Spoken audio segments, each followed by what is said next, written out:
Students, बेटा हमने last time discuss किया था फेजेस ऑफ मून, है ना।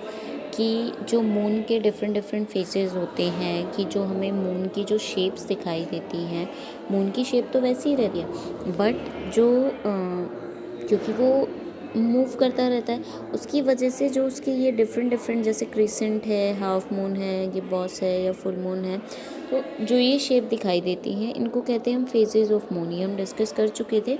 उसके बाद जो नेक्स्ट टॉपिक आया था, it is the gravity of the moon. Gravity, जैसे हमें पता है ग्रेविटेशनल फोर्स क्या होता है, पता है ना।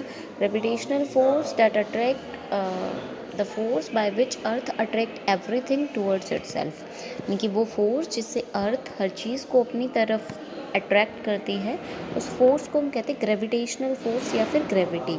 तो जैसे अर्थ की ग्रेविटी है ना, ऐसे ही जो मून है उस पर भी ग्रेविटी है, बट डिफरेंस इज़ कि जो मून की ग्रेविटी है वो अर्थ की ग्रेविटी से बहुत कम है। वो अर्थ की ग्रेविटी का 6th पार्ट है, यानी कि जो अर्थ की ग्रेविटी है उसको 6 से डिवाइड कर दे, उस उतनी ग्रेविटी किसकी है, मून की। यानी कि जैसे अगर हम एग्जांपल कंसिडर करें कि हमारा वेट जो है वो हमारा अर्थ पे 30 kg के बराबर है, तो मून पे वो कितना होगा, 1/6 मल्टीप्लाई 30, यानी कि 5 kg के बराबर मून पे हमारा वेट होगा। ठीक है, तो हम डायरेक्ट, जैसे अगर आपसे पूछा जाता है कि what about the gravity of the moon, so gravity of the moon is 1/6 time of the earth gravity. ठीक है, उसके बाद नेक्स्ट जो टॉपिक है, इट इज़ द टाइड्स। ठीक है, टाइड्स क्या होते हैं, generally tides occur in sea and oceans. अब ये होते क्यों हैं, देखो, ड्यू टू ग्रेविटी, ग्रेविटी के कारण जो मून है it pulls water from the sea and ocean towards itself. जो मून है वो सी और ओशियंस के पानी को अपनी तरफ खींचता है, और खींचता है तो उसकी वजह से क्या होता है, उसकी वजह से उसमें हाई टाइड और लो टाइड्स बनते हैं। पानी इस तरह से ऊपर जाता है फिर नीचे आता है। ठीक है, तो इन्हें हम क्या कहते हैं, टाइड। टाइड जो होते हैं 2 टाइप्स के होते हैं, high tide and low tide. जो every high tide is followed by a low tide. When water is pulled by the moon it is called high tide. जब वाटर को जो मून है वो अपनी तरफ क्या करता है, पुल करता है, तो हाई टाइड बनता है। In the area between 2 high tide, 2 high tide के बीच में जो ये एरिया होता है वो लो टाइड का होता है। ठीक है, उसके बाद the highest tide occur on the moon. जो हाईएस्ट टाइड होते हैं वो कब होते हैं, occur on the full moon night. Tides are useful to ships. Tides जो है वो शिप्स के लिए यूजफुल होते हैं। कैसे, when there is high tide, जब हाई टाइड है, ships can come easily to a port.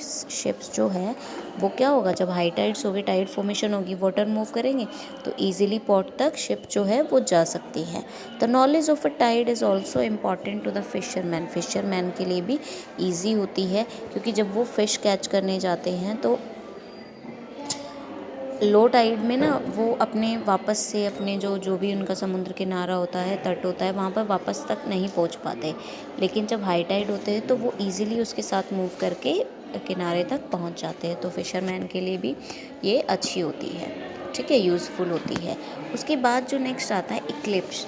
Eclipse का आपने सुना भी होगा, जैसे कई बार मम्मी भी कहती होंगी चंद्र ग्रहण, सूर्य ग्रहण। तो इक्लिप्स क्या होते हैं, हिंदी में ग्रहण होते हैं। ठीक है, इक्लिप्स जो होते हैं, लूनार इक्लिप्स और सोलर इक्लिप्स। लूनार यानी कि चंद्र ग्रहण, और सोलर यानी कि सूर्य ग्रहण।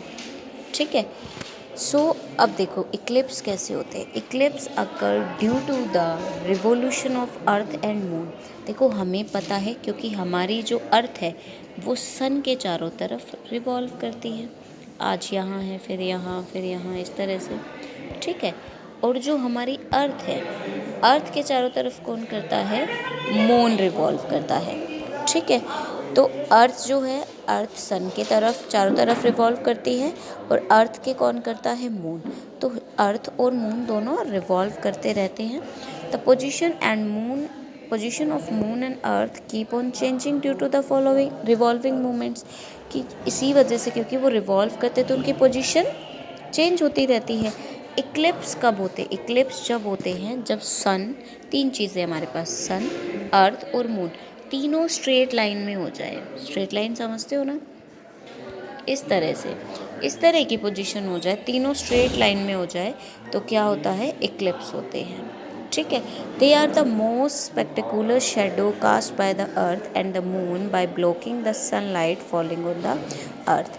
और इसमें क्या होता है कि शेडो फॉर्मेशन होती है, जैसे ही सनलाइट ब्लॉक होती है तो उसकी वजह से जो सनलाइट शेडो फॉर्मेशन होती है उसकी वजह से इक्लिप्स होते हैं। ठीक है, इक्लिप्स जो होते हैं 2 टाइप्स के हमने बताए, लूनार इक्लिप्स और सोलर इक्लिप्स। तो लूनार इक्लिप्स कब होता है, when the earth comes between the sun and moon, जब अर्थ सन और मून के बीच में आ जाती है। देखो पिक्चर में मेंशन है, दिख रहा है आपको, अर्थ यहाँ पे है। ठीक है, अर्थ सन और मून के बीच में है। ठीक है, इसमें देखो क्या होगा, जब इस तरह से आ जाएगा कि जो सन है, अर्थ है और मून है, तो जैसे ही सनलाइट गिरी अर्थ पे, अर्थ ने अपनी शेडो बनाई, ये जो पर्पल कलर का रीजन और इधर वाला रीजन दिख रहा है ना, ये शेडो फॉर्मेशन है। ठीक है, तो अर्थ ने जो शेडो बनाई, अगर वो शेडो मून पे गिरती है तो लूनार इक्लिप्स होता है। ठीक है, अब उसमें भी 2 रीज़न होते हैं, एक तो होता है अम्ब्रा रीजन और एक होता है पेनम्ब्रा रीजन।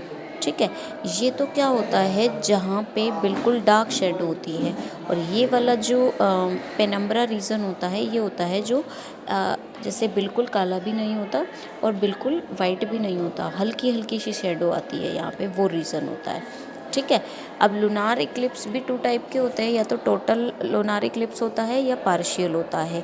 अगर मून जो है उस पर कंप्लीट पे शेडो, या फिर हम ये कह सकते हैं अगर मून अम्ब्रा रीजन में है ना इसमें, तो उस केस में उस पर टोटल होगा, क्योंकि वो पूरा कवर हो जाएगा डार्क शेडो से, तो तब क्या होगा, टोटल लूनार इक्लिप्स। अगर पार्शियली हिडन हुआ है शेडो में वो, यानी कि पेनम्ब्रा रीजन में है, तो उस टाइम वो पार्शियल लूनार इक्लिप्स होता है। ठीक है, इसी तरह से होता है सोलर इक्लिप्स। सोलर इक्लिप्स में क्या होता है, जब मून सन और अर्थ के बीच में आ जाता है, तो जैसे ही सनलाइट गिरती है मून पे, मून जो शेडो बनाता है, जो शेडो अर्थ पे पहुंचती है, वो क्या होता है, उस रीजन में सनलाइट नहीं जाती, तो वहाँ पे क्या हो जाता है, सूर्य ग्रहण जो होता है वो होता है। ठीक है, ऐसे ही सोलर इक्लिप्स भी 2 टाइप के होते हैं, ये भी पार्शियल और टोटल सोलर इक्लिप्स होते हैं। ठीक है, हमें पता है कि मून जो है वो अर्थ के बहुत ज़्यादा पास है। जैसे ही मून रिवॉल्व करता है और रिवॉल्व करता रहता है अर्थ के चारों तरफ, जब ऐसी पोजीशन आती है कि तीनों सेम लाइन में आ जाते हैं, बीच में आ जाता है, तो जो मून की शेडो है वो अर्थ पे गिरती है, और उसी को हम सोलर इक्लिप्स कहते हैं। ठीक है, इक्लिप्स जो होते हैं उनको हम नेक्ड आई से नहीं, अपने डायरेक्ट ऐसे आंखों से नहीं देख सकते, स्पेशल इक्विपमेंट यूज़ किए जाते हैं, बहुत सारे प्रिकॉशंस लेते हैं, कि ऐसे बोलते हैं ग्रहण में बाहर नहीं जाना, वो उसके अलग रीज़न होते हैं, क्योंकि रेडिएशंस निकलती हैं या इस तरह से। पर डायरेक्ट हम नेक्ड आई से जो भी हमारे इक्लिप्स होते हैं उन्हें नहीं देख सकते, उनके लिए स्पेशल इक्विपमेंट यूज़ किए जाते हैं। ठीक है।